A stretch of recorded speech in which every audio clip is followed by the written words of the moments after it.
మనము పత్రిజీ బోధించినటువంటి మెయిన్ మూలం శ్వాస పైన ధ్యాస.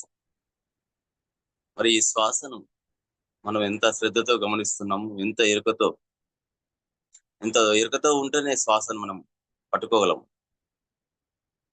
ఎందుకంటే మన జీవితాన్ని శాసించేది, మన జీవిత ఆయుష్ పెంచేది, మన యొక్క జీవితము సరిగా ఉండడానికి, ఆరోగ్యంగా జీవించడానికి, మరి ఆధ్యాత్మిక పురోగతి ఉన్నతి సాధించడానికి శ్వాసే మూలం.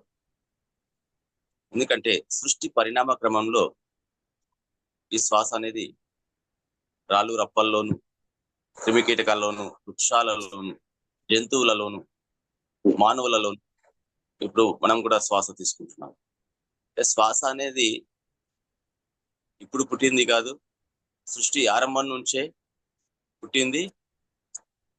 రూపాల్లో మార్పు జరుగుతూ ఉంది. రాళ్ళల్లో నడిచింది, జంతువుల్లో నడిచింది, మానవుల్లో నడుస్తుంది.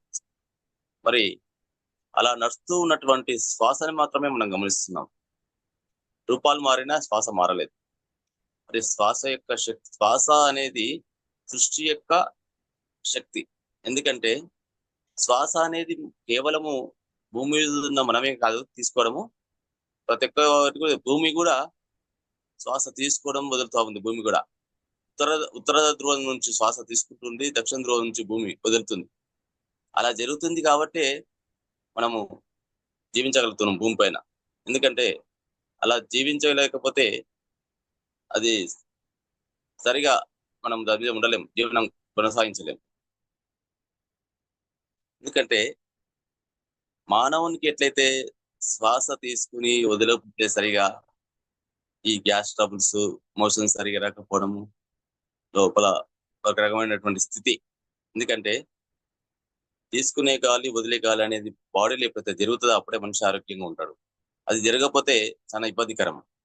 మరి మనకు యోగ శాస్త్రం ఏం చెప్తుంది అంటే ఒక శ్వాస లోపలికి వెళ్ళి బయటికి రావడానికి మనకు 45 సెకండ్ పడుతుందని చెప్తుంది. అలా తీసుకునేటువంటి వ్యక్తి యొక్క ప్రకంపనలు ఈ విశ్వం అంతా ఉంటాయి. 45 సెకండ్లు ఎవరికైతే నడుస్తుందో ఒక శ్వాస ఈ విశ్వం అంతా ఉంటుంది. అతడు చెప్పేటువంటి వేద వాక్ ఉంటుంది. అతను ఉన్నటువంటి ప్రదేశం క్షేత్రం అవుతుంది. అంత పవర్ ఉంటుంది.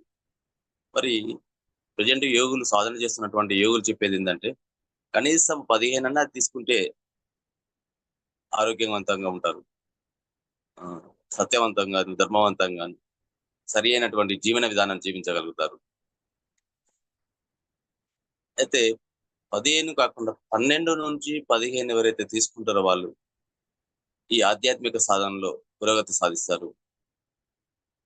ఆధ్యాత్మికంగా పురోగతి సాధించాలంటే ఆటోమేటిక్ గా శారీరకంగా, మానసికంగా, ఆర్థికంగా అన్ని కూడా ఎదిగిపోతాయి ఆటోమేటిక్. ఎందుకంటే ఒక్కొక్క శ్వాస తగ్గి కొద్దీ ఎంత పవర్స్ పెరుగుతాయి. 15 శ్వాసల నుంచి ఒక్కొక్క శ్వాస, ఇదంతా కూడా సాధనగా జరగాలి. ఏదో బలవంతంగా పీల్చడం వదలడం ద్వారా జరగదు ఇది. మనము పుట్టక ముందు నుంచే శ్వాస ఉంది ఈ విశ్వంలో. మనం ఎప్పుడైతే జన్మ తీసుకున్నామో ఆ జన్మ తీసుకున్నప్పటి నుంచి మనలో స్టార్ట్ అయింది. ఆ విశ్వమంతా వ్యాపించి ఉన్నటువంటి ఆ శ్వాస మనం జన్మ తీసుకున్నాక మన లోపల స్టార్ట్ అయింది. ఆ మన లోపల స్టార్ట్ అయిన దాన్ని ఒక క్రమబద్ధీకరణంగా దానికి తానుగా జరగాలి. మన ప్రయత్న పూర్వకంగా జరిగిందంటే అది కరెక్ట్ కాదు. తానుగా జరుగుతూ ఉండాలి. ఆ జరుగుతున్నటువంటి ఆ శ్వాస మనకు నిమిషానికి 12 ఎప్పుడైతే నడుస్తుందో మనం సాధారణకు అనుకూలంగా ఉంటుంది. మరి అదే శ్వాస మనకు 11 నడిచింది అనుకోండి, ఈ భూమి పైన ఉన్నటువంటి ఈ భూమి పొరల్లో ఏమైతే ఉందో అది అన్ని తెలుసుకోవచ్చు. భూమిలో ఉన్నటువంటి ఆ ఐరన్ ఉంది, గోల్డ్ ఉంది, సిల్వర్ ఉంది, ఇంకేమైతే ఉంది ఆ వనరులన్నీ మనం అంటే అంత దివ్య దృష్టి వస్తుంది, అంత సూక్ష్మ దృష్టి, అంత గ్రాండ్ శక్తి వస్తా ఉంది. మరి అదే విధంగా ఒక 9 నడిచింది అనుకోండి శ్వాసలు నిమిషానికి, ఈ భూమి పైన ఉన్నటువంటి జంతు భాష అర్థమవుతుంది. జంతువుల భాష మొత్తము అర్థమైపోతుంది, భూగోళ భాష. మరి అదేవిధంగా 7 నడిచిందంటే ఈ విశ్వ భాషనే అర్థమైపోతుంది. విశ్వం యొక్క అన్ని, చెట్లదనుకోండి, రాళ్ళదనుకోండి, జంతువులదనుకోండి, గ్రహాలు, నక్షత్రాలు, టోటల్ గా విశ్వంలో ఉన్నటువంటి ప్రతిదీ నుంచి గ్రహించగలుగుతారు. మరి ఎవరికైతే 5 నడుస్తుందో వారు మోక్షం సాధిస్తారు. ఇవన్నీ కూడా మనం కావాలని బలవంతంగా చేస్తే వచ్చేది కాదు. ప్రస్తుతం మన శ్వాస ఏ విధంగా నడుస్తుందో మన సాధన ద్వారా, క్రమం తప్పని సాధన ద్వారా ప్రతి క్షణము అత్యంత ఎరుకతో శ్వాసను గమనించినట్లయితే మనం ఆ స్థితిని మనం చేరుకుంటాం. ఈ శ్వాస నడవాలంటే ముందుగా మనం తీసుకునేటువంటి ఆహారము, మనం నివసించేటువంటి ప్రదేశము, మనం ఆలోచించే విధానము, మనము ఇతరులతో కలిసి ఉండేటువంటి విధానం, నడుచుకునే విధానము అన్ని కూడా ఆధారపడి ఉంటాయి. మనం చేసే పనులు, ఎప్పుడైతే మనం చేసేటువంటి పనులు ఇతరులకు ఇబ్బంది కలగకుండా మనకు ఉపయోగపడుతూ సత్యవంతంగా, ధర్మంగా, సరైన రీతిలో ఎప్పుడైతే మనం సరైన రీతిలో పనులు ఎంచుకొని చేస్తూ ఉంటామో అప్పుడే మన యొక్క ఆలోచన విధానం సక్రమంగా ఉంటుంది. ఎప్పుడైతే ఆలోచన విధానంగా సక్రమంగా ఉన్నప్పుడు మన యొక్క శ్వాస వేగం కూడా సక్రమంగా ఉంటుంది. శ్వాస వేగము సక్రమంగా ఉన్నప్పుడు మన యొక్క జీవన విధానం సక్రమంగా ఉంటుంది. శ్వాసనే మూలం కాబట్టి ఈ శ్వాస నడవడానికి మూలమైనటువంటిది ఇంకొకటి ఉంది, అదే ప్రాణం. దాన్ని మనం కాస్మిక్ పవర్ అంటున్నాం, దాన్ని చైతన్యం అంటున్నాం, దాన్ని మనం దైవం అంటున్నాం, దాన్ని మహామూల చైతన్యం అంటున్నాం. పేర్లు ఎన్ని ఏమైనప్పటికీ మన శరీరాన్ని ఆడిస్తున్నది ఏంటంటే ప్రాణం. మనిషి చనిపోయినాక ప్రాణం పోయిందంటారు. కారణం ఏంటంటే ఆ ప్రాణం ఉండడం వల్ల శరీరంలో శ్వాస నడుస్తుంది, శరీరం కదలికలు జరుగుతాయి, అవయవాలు పనిచేస్తాయి. మూలం ఏంటంటే ఆ ప్రాణం. మరి ఆ ప్రాణం మనకు పూర్తి స్థాయిలో మనకు వినియోగంలోకి రావాలి అంటే మనం తీసుకునే శ్వాసలను బట్టి ఆధారపడదు. ఎందుకంటే ఇంతవరకు చెప్తున్నాం కదా, 15 శ్వాసాలు తీసుకుంటే ఏం జరుగుతుంది, 11 తీసుకుంటే ఏం జరుగుతుంది, 12 తీసుకుంటే ఏం జరుగుతుంది. ఇవన్నీ కూడా మన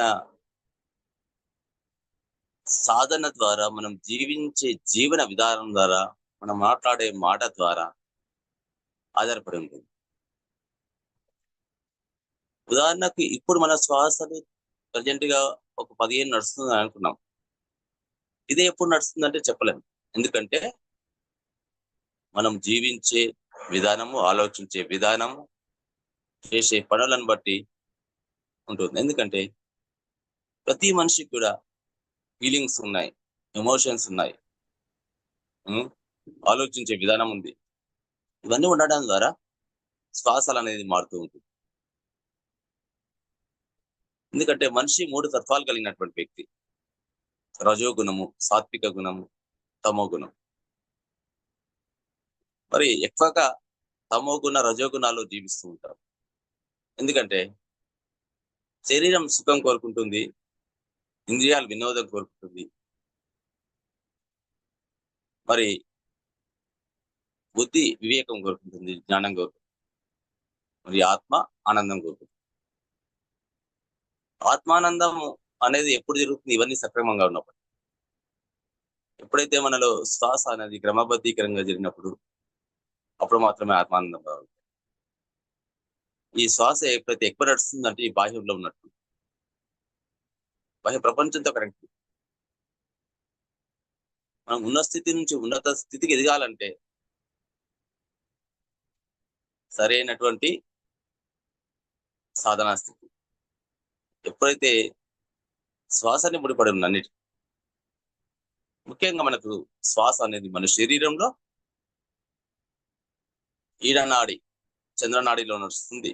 మరి మరి పింగళ నాడి, దీన్ని సూర్యనాడి అంటాం. చంద్రనాడి, సూర్యనాడి.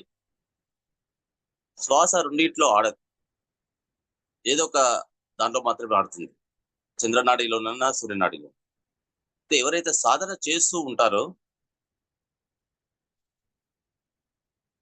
చంద్రనాడి నుంచి సూర్యనాడి, సూర్యనాడి నుంచి చంద్రనాడిలోకి వెళ్ళినప్పుడు సుషుమ్న నాడిలో నడుస్తుంది. అది కామన్ మాన్ కూడా నడుస్తుంది అట్లా. అయితే ఎవరైతే సాధన చేస్తూ ఉంటారో వారికి చంద్రనాడి, సూర్యనాడి రెండు సమంగా కూడా నడుస్తుంది. రెండు సమంగా నడిచినప్పుడు వాడిని ప్రశాంతంగా ఉంటాడు, కూల్ గా ఉంటాడు.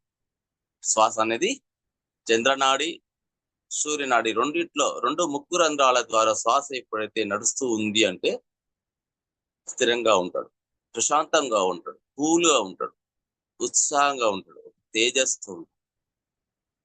మరి శ్వాస చంద్రనాడి, సూర్యనాడి కాకుండా సుషుమ్న నాడి ద్వారా నడిచింది అనుకోండి, చాలా ఇంకా చాలా కూల్ గా, చాలా ప్రశాంతం, ఎంతో వెలుగుతో, అత్యంత ఎరుకతో, అద్భుతమైనటువంటి ఆ ప్రాణశక్తితో కనెక్టివిటీ జరుగుతుంది. సుషుమ్న నాడిలో ఎప్పుడైతే శ్వాస నడుస్తుంది తర్వాత మనకు ఇప్పుడు ప్రాణశక్తి కనెక్ట్. మరి ఆ శ్వాస భూమధ్యంలో నిలిచిపోయింది అనుకోండి, ఎప్పుడైతే ఇక్కడ నిలిచిపోయినప్పుడు మనకు మూలాధారంలో ఉన్నటువంటి కుండలిని శక్తి, దాని కాస్మిక్ పవర్ అంటాం, ఆ యొక్క శక్తి మేల్కొంది. ఆ శక్తి మేల్కొని మనకు ఊర్ధ్వంగా పైకి ప్రయాణిస్తుంది సహస్రారం వరకు. ఆ సహస్రారం వరకు ఎప్పుడైతే ప్రయాణిస్తుందో ఒక్కొక్క చక్రం దగ్గర ప్రయాణించే కొద్దీ ఆ చక్రం యొక్క శుద్ధీకరణ జరుగుతుంది. మనకు మూలాధార చక్రం ఫస్ట్, ప్రథమ చక్రం యొక్క ఒక్క చక్రం మనకు క్లీన్ అయితే మనకు పరిపూర్ణమైనటువంటి ఆరోగ్యం పొందుతాం. ఆరోగ్యంతో పాటుగా మనం భౌతిక జీవితంలో జీవించడానికి మూలమైనటువంటి ఆహారం కానివ్వండి, వస్తువులు కానివ్వండి, ప్రతిదీ భూమిలో లభించేటివన్నీ ప్రతిదీ కూడా మానవునికి అర్హత ఉంటుంది, ఎలిజిబిలిటీ ఉంటుంది. ఆ చక్రం ఇనాక్టివ్ గా ఉంటే వాడు అన్ని పొందలేడు. సో కాబట్టి ఈ అన్ని స్థితులు పొందడానికి మూలం ఏంటంటే మనం తీసుకునేటువంటి శ్వాస మీదనే ఆధారపడింది. కాబట్టి మనము ఇదంతా కూడా సాధన ద్వారా మనకి ఎప్పుడైతే శ్వాసలు ఎక్కువ నడుస్తున్నాయంటే మనకు ఈ ఆధ్యాత్మికమైనటువంటి ఊసే ఉండదు. ఎవరెంత పిలిచినా ఎవరెంత ఇంత కోర్స్ మీద దొరికిపోయి కూర్చోబెట్టినా కూడా కూర్చున్నాక అంతా ధ్యానం కూర్చొని లేచిపోతారు. ఎవరికైతే ఈ శ్వాసలు తక్కువ నడుస్తూ వారు మాత్రమే దీనికి ఎంటర్ అవుతారు. కారణం ఏంటంటే అది ప్రాణశక్తితో అనుసంధానం జరుగుతుంది. శ్వాసలు తగ్గే కొద్దీ మనకు ఈ నిరంతరము ఆ ప్రాణశక్తితో అనుసంధానంలో ఉంటుంది. ఆ విశ్వశక్తితో అనుసంధానం పెరుగుతుంది. విశ్వశక్తితో అనుసంధానం పెరగడం అంటే అసలైనటువంటి మన సహజ స్థితిలో మనం జీవించడం, మానవుడుగా మనం జీవించడం. అసలైనటువంటి ఆ మానవునిగా జీవించడం లేదు కాబట్టి ఈరోజు మనకు అన్ని ఇబ్బందులు. ఆర్థికంగా ఉండొచ్చు, ఆరోగ్యంగా ఉండొచ్చు, సమాజంలో ఎన్నో రకాలుగా ఇబ్బందులు. ఎప్పుడైతే ఈ శ్వాసలు అనేది సరిగా స్థిరంగా నడుస్తావో, ఇంత తగ్గించుకోగలిగితే సాధన ద్వారా మాత్రమే. చూడండి, ఇక్కడ ఎవరు తగ్గించేది ఉండదు, ఎవరు పెంచేది ఉండదు, ఎవరు నడిపించేది ఉండదు. ఆ నడిపించేదంతా ఆ ప్రాణమే, ఆ యొక్క విశ్వమయ ప్రాణమే. మరి ఆ ప్రాణముతో అనుసంధానం కావాలంటే మనము నిత్యము ఎరుకతో ఉండడం. ఎరుక అనేటువంటి దాన్ని మనం సాధించడమే గొప్ప విషయం. మరి ఆ ఎరుక ఎప్పుడైతే మనం సాధిస్తామో అప్పుడే మనం ఉన్నతమైనటువంటి స్థితిలో ఎదుగుతాం. అందుకే ప్రతిసారి ఏం చెప్పాడంటే మీకు ఎంత సమయం దొరికితే అంత చేయమన్నాడు. మరి ఇది బాగా కుదరాలంటే మనకు సైలెన్స్ ప్లేస్, చీకటి ప్రదేశం, మనము ఎంత కడుపు ఎంత ఎంటీగా ఉంటే అంత బాగా కుదురుతుంది. ఎందుకంటే సంకోచ వ్యాకోచాల యొక్క స్థితిని మనం గమనించగలం. శ్వాస తీసుకుని వదిలేటువంటి యొక్క స్థితి, ఆ ప్రకంపనలను అద్భుతంగా గమనించగలుగుతాం. ఎందుకంటే బాడీ అనేది ఎంటీ ఉంటుంది కాబట్టి ఎక్కువ ప్రాణశక్తి మనము విశ్వతో కనెక్ట్ కావచ్చు. శ్వాసను పర్ఫెక్ట్ గా అంటే లోతుగా దీర్ఘంగా నాభి వరకు శ్వాస నడుస్తుంది. మనకి ఎప్పుడైతే ఎంటీ ఉంటుందో, ఎంత ఎంటీ ఉంటే మనకు అంత శ్వాస నాభి వరకు నడుస్తుంది. శ్వాస నాభి వరకు ఎవరికైతే నడుస్తుందో వారు ఆ ప్రాణశక్తి కనెక్టివిటీ పెరుగుతుంది. ఆ విశ్వంతో అనుసంధానం పెరుగుతుంది. ఆ విశ్వమయ ప్రాణశక్తితో ఎక్కువ అనుసంధానం పెరుగుతుంది. ఎప్పుడైతే మనం అనుసంధానం పెరుగుతుందో అప్పుడు మన లోపల ప్రాణశక్తి అధికంగా కనెక్టివిటీ జరుగుతుంది. మనకు ఒక రిజర్వాయర్ నుంచి ఒక చెరువు కాలువ ఉందంటే ఏమవుతుంది? ఆ చెరువులో ఎప్పుడు నీళ్ళు ఉంటాయి, అంతేనా? అదే వర్షాలు పడ్డప్పుడు ఊర్లలో ఉన్నటువంటి అన్ని కాలువల ద్వారా వచ్చినటువంటి నీరే ఉపయోగించుకోవాలంటే అక్కడ స్టోరేజ్ అయితే ఎంత ఉందో అంతే మాత్రమే మనం ఉపయోగించుకోవాలి. అదే ఆ ప్రవహించే నది నుంచి మనకు రిజర్వాయర్ కు నుంచి మనకు మన ఊర్లో చెరువుకి నీళ్లు కనెక్టివిటీ ఉంటే నిరంతరము మనకు ఉపయోగపడుతుంది. అలాగే మనం ఆ యొక్క విశ్వశక్తితో అనుసంధానం జరగాలంటే మనకు శ్వాసను ఎంత స్థిరమైనటువంటి శ్వాసను నడుస్తావో అప్పుడు మాత్రమే కనెక్టివిటీ. మనసు చంచలంగా ఉన్నప్పుడు శ్వాసలో హెచ్చుతగ్గులు ఉంటాయి. మనసు ఎప్పుడైతే స్థిరం ఉంటుందో శ్వాస యొక్క వేగం పరిపూర్ణంగా ఉంటుంది, పర్ఫెక్ట్ గా ఉంటుంది. మనసు స్థిరత్వం పొందడం కోసమే, మనసు స్థిరం సాధించడం కోసమే మనము శ్వాసను గమనిస్తాం. ఎందుకంటే ఈ శరీరాన్ని నడిపిస్తున్నటువంటిది ఈ శ్వాసే. ఈ శ్వాస నడవడం ద్వారా మనలో బాడీలో ఆక్సిజన్ లెవెల్స్ బాగా పెరుగుతాయి. బాడీలో ఆక్సిజన్ లెవెల్స్ బాగా పెరగడం ద్వారా మనకు రక్తశుద్ధి జరిగి శరీరంలో ఉన్నటువంటి 72,000 నాడు లోపల ఆ యొక్క శక్తి ప్రవాహం ద్వారా ప్రతి ఒక్క కణము యాక్టివేట్ అవుతుంది, ప్రతి అవయవం యాక్టివేట్ అవుతుంది, మనకు సంపూర్ణ ఆరోగ్యం లభిస్తుంది. ఇది భౌతిక శరీరమైన రకం. అలాగే మనకు ఇంకా శక్తి పెరిగే కొద్దీ మనలో మానసికంగా మనసు కూడా పరిశుద్ధం అవుతుంది. మనసు అనేది ఆలోచనల యొక్క రూపం. ఎప్పుడైతే శుద్ధం అవుతుందో మనసు, సరికాని ఆలోచనలు ఏవైతే ఉంటాయో అన్ని కూడా క్లీనప్ అవుతాయి. ఎప్పుడైతే ఆ యొక్క విశ్వశక్తి పెరిగే కొద్దీ సరైన ఆలోచన చేస్తాం, సమయస్ఫూర్తిగా ఏ కార్యం చేస్తున్నామో ఆ కార్యం తగ్గట్టు ఆలోచన మనం మాత్రం చేస్తాం. సో ఆ కార్యం దగ్గర ఆలోచన చేయడం ద్వారా మనకు ఉపయోగపడతాయి. మనతో పాటు జీవిస్తున్నటువంటి వరకు ఉపయోగపడతాయి.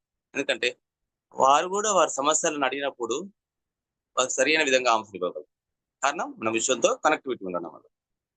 మరి మొత్తానికి మూలం శ్వాసే కాబట్టి ఈ శ్వాస యొక్క స్థితిని మనము పట్టుకోవాలి.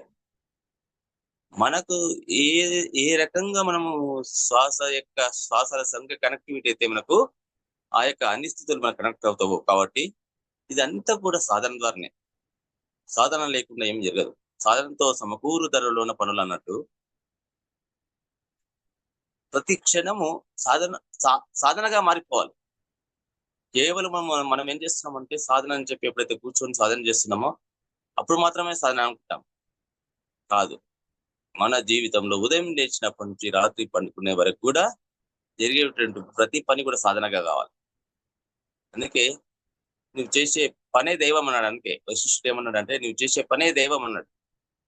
ఎప్పుడైతే సరిగా శ్వాస నడిస్తే సరైనటువంటి పని చేస్తాం. సరైన పని చేస్తున్నాం అంటే అది దైవం. ఇది అన్నిటికీ మూలము శ్వాస.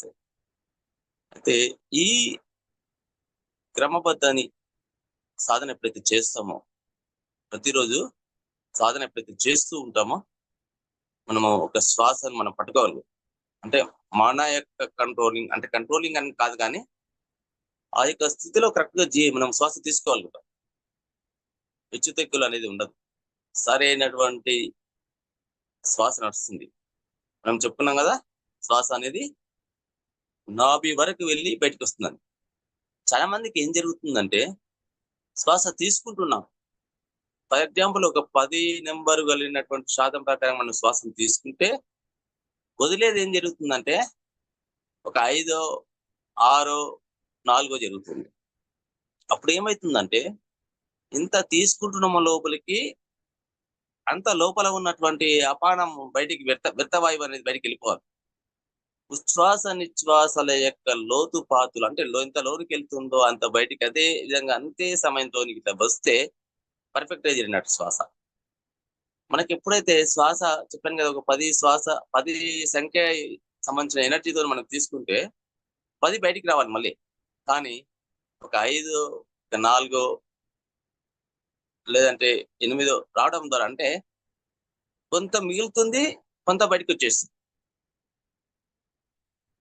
లేదంటే ఎక్కువ మిగలడమో తక్కువ బయటకు రావడం జరుగుతుంది, లేదంటే తక్కువ మిగలడం ఎక్కువ రావడం జరుగుతుంది. ఇలా కాకుండా ఎంత శ్వాస తీసుకుంటున్నామో లోపల వరకు వెళ్ళి లోపల ఉన్నటువంటి అపానం కూడా అంతే విధంగా అదే ఎనర్జీతో బయటకు రావాలి. వస్తే మనకు శ్వాస పర్ఫెక్ట్ గా జరిగినట్టు. అలా జరగడం లేదు కాబట్టి, తీసుకున్న శ్వాస లోపలికి వెళ్ళి కరెక్ట్ గా రావడం లేదు కాబట్టి మనకు ఈ ఊపిరితిత్తుల్లో ఉన్నటువంటి లంగ్స్ లో ఉన్నటువంటి కార్బన్ డైఆక్సైడ్ తో కూడా ఇవన్నీ కూడా బయటికి వ్యక్తం కావడం లేదు సరిగా. ఎందుకంటే ఆ తీసుకునేది హెచ్చు తగ్గులుగా ఉంది కాబట్టి జరగడం లేదు. ఇది ఎలా జరుగుతుందంటే ప్రాక్టీస్, సాధన ద్వారా. కాబట్టి మనం ప్రతిరోజు క్రమం తప్పకుండా సాధన చేస్తే మనం ఈ సాధన కూడా ఉన్నతంగా ఎదగాలంటే మనకు ఒక టార్గెట్ ఉండాలి, ఒక లక్ష్యం ఉండాలి. ఆరోగ్యంగా జీవించాలనే, ఉన్నతమైన వ్యక్తిగా జీవించాలనే, లేదంటే ఆధ్యాత్మికంగా ఉన్నతంగా ఎదగాలనే, మోక్షం కావాలనే ఏదైతే నీ పర్పస్ లక్ష్యం ఉంటుందో, అది భౌతికం ఉండొచ్చు, ఆధ్యాత్మికం ఉండొచ్చు.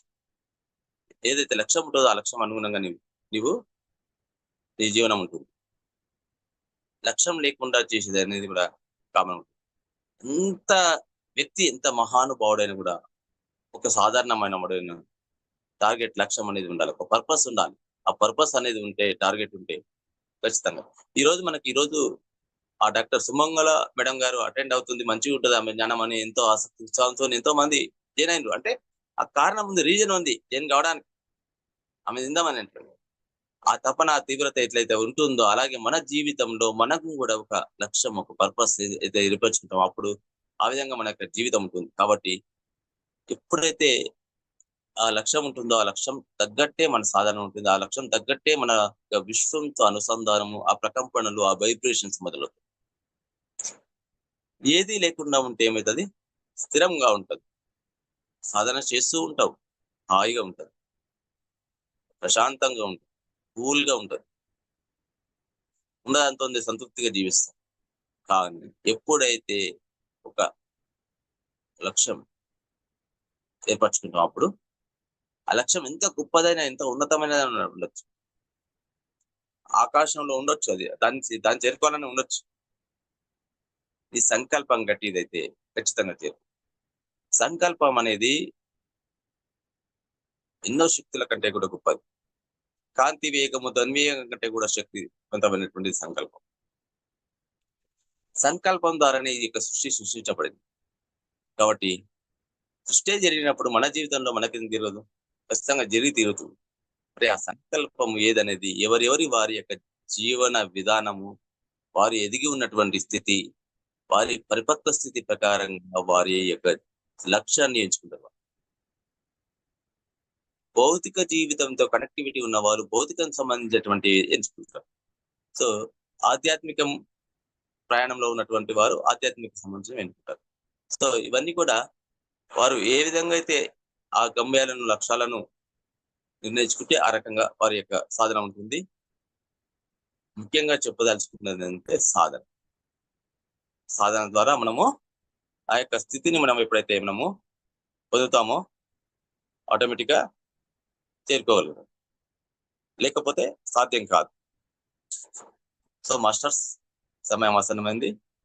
మనకు మాస్టర్ మరి ఎందుకు రాలేదో మనకు తెలియదు. మనం ఇంతసేపు అద్భుతంగా ఈ యొక్క శ్వాస గురించి చర్చించుకున్నాం. మరి పత్రిజీ దివ్య ఆశీస్సులతో జరుగుతున్నటువంటి ఈ యొక్క 108 ధ్యాన దీక్షలో ఈరోజు 75వ రోజు దిగ్విజయంగా పూర్తి చేసుకున్నాం. మరి రేపు మరొక కొత్త మాస్టర్తో మళ్ళీ కలుసుకుందాం masters. Thank you so much.